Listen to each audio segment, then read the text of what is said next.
काय चाललंय भाजपमध्ये? मी आता राज्याचं देशाचं बोलणार नाही, पण आपल्या जिल्ह्याचा विचार करू.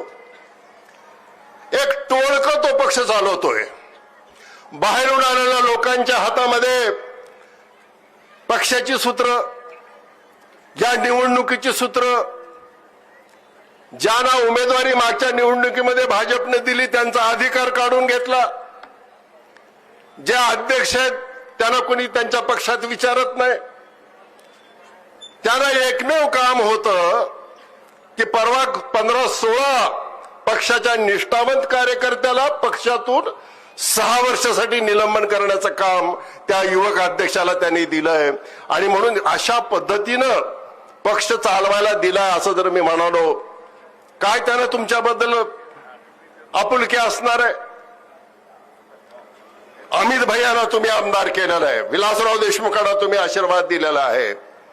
ज्याला मतदान दिलं आणि ज्यांनी मतदान घेतलं त्याला तुमच्या प्रश्नाची जाणीव आणि तुमच्याबद्दलची बांधिलकी असते.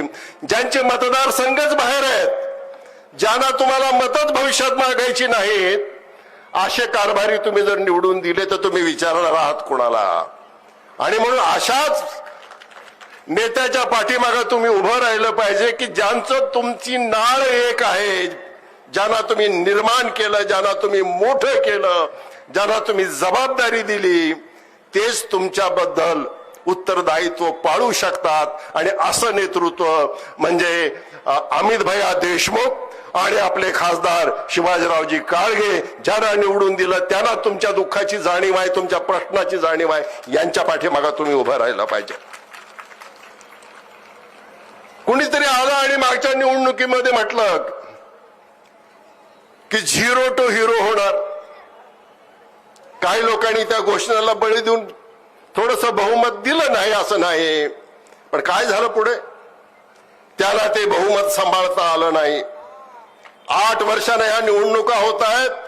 एकदा तरी त्या नेत्यांनी लातूरच्या प्रश्नासंदर्भामध्ये नगर परिषदेमध्ये किंवा जिल्ह्यामध्ये कलेक्टरांच्याकडे विकासाच्या बाबतीमध्ये आढावा बैठक घेतली का?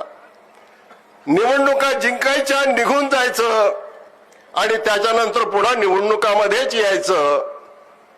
कुणाची घरं लातूरमध्ये आहेत म्हणजे लातूरविषयी आत्मीयता येते असं नव्हे. माझंही पुण्यामध्ये घर आहे, पण म्हणून काय पुणेकर मला स्वीकारणार आहेत का? मला जर कोणी स्वीकारणार असेल, अमित भैयाला जर कोणी स्वीकारणार असेल, काडगेला जर कोणी स्वीकारणार असेल, तर लातूरची जनताच त्याला स्वीकारणार आहे.